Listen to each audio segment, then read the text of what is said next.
রবিবার বিশালগড় মহকুমার অন্তর্গত মধুপুর প্রাথমিক স্বাস্থ্য কেন্দ্রে চিকিৎসক সাদিকুর রশিদ হাসপাতালের চিকিৎসা পরিষেবা লাটে তুলে প্রাইভেট চেম্বারে রোগী দেখার সংবাদ সংগ্রহ করতে গিয়ে ওই চিকিৎসকের দ্বারা হেনস্থার শিকার হতে হয়েছিল।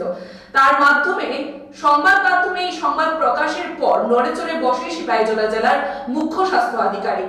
সোমবার সকালে জেলা মুখ্য স্বাস্থ্য আধিকারিক সেই ঘটনা তদন্তে মধুপুর প্রাথমিক স্বাস্থ্য কেন্দ্রে ছুটে আসেন এবং গুণধর চিকিৎসক সাদিকুর রশিদকে সাবধান করে দেন।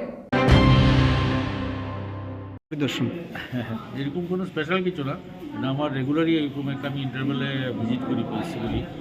তো তবে একটা জিনিস ওই দিন একটা পত্রিকাতে দেখলাম যে আমাদের একজন ডাক্তারবাবু একজন সাংবাদিক সঙ্গে কিছু একটা হয়েছে, তো যেটা মানে আমার যেটা কাম্য না আর কি।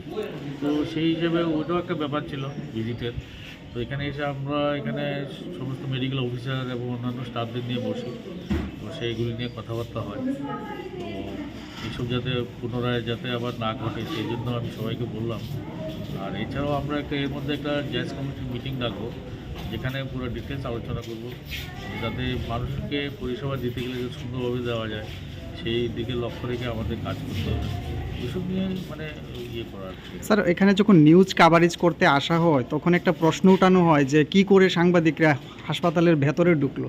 স্যার, এই বিষয়টাকে কিভাবে দেখছেন? কারণ যখন ইমার্জেন্সি বা যে কোনো বিষয়ে অভিযোগের পরিপ্রেক্ষিতে যখন সাংবাদিকরা আসে তখন এটা ওয়ান টাইপ অফ স্যার মানে বাধাই ধরা যায় যে তাদের কাজে হস্তক্ষেপ করা। না, ঠিক এরকম না।